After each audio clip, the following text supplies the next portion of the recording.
Welcome to another episode of I'm Dying to Tell You. This is the podcast where I share things as fast as I can and as much as I can because since I'm facing my mortality, um, I feel a sense of urgency. I'll share with you on the record.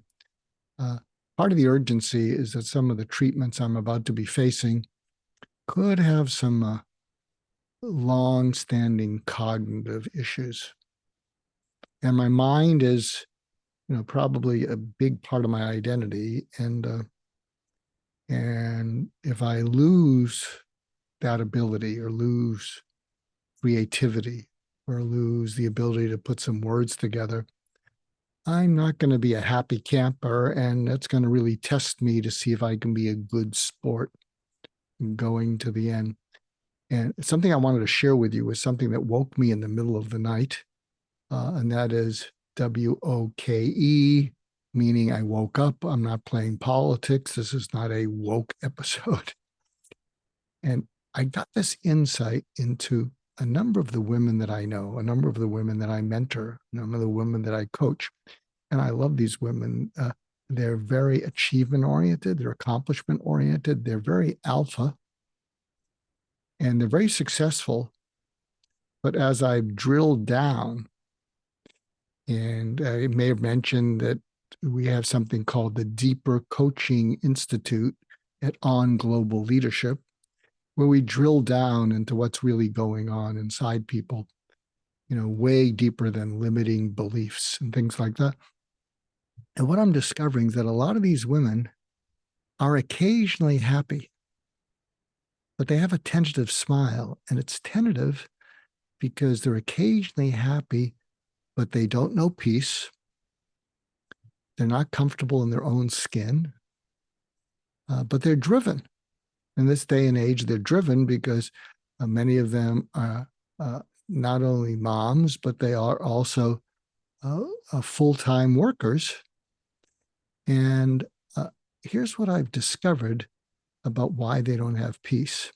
When I've drilled down, what I've discovered that when they were younger, many of them experienced various traumas, neglect, abuse, or even worse, molestation. And what they did, and I'll share this with you, is that every time we go through a trauma, we leave a piece of us behind. If we get through it and we get past it, but we don't get over it, we're leaving a part of ourselves behind. And we move on. We try to survive. And then what happens is we run away from it. And over time, those little pieces start to come together. They coalesce. And what I've discovered, and I don't think this is just for women, I think it's for men as well, but women are really relating to this because they want to feel whole, whereas men, that's not as important to them until the end. It's very important to me that I feel whole at the end of my life. And I'm feeling pretty good about that. And so what happens is these women leave these pieces of themselves behind. They get past the trauma, but they don't get over it. And those pieces start to coalesce. Think of it like little blobs of mercury going bing, bing, bing, bing, and they come together. And what happens is that coalesced wounded child starts to scream out, "Mama, can you hear me? Mama, can you hear me?" And the mama is this adult woman who's just raced ahead, left the trauma behind without getting over it. And that little child keeps calling out, "Mama, can you hear me?"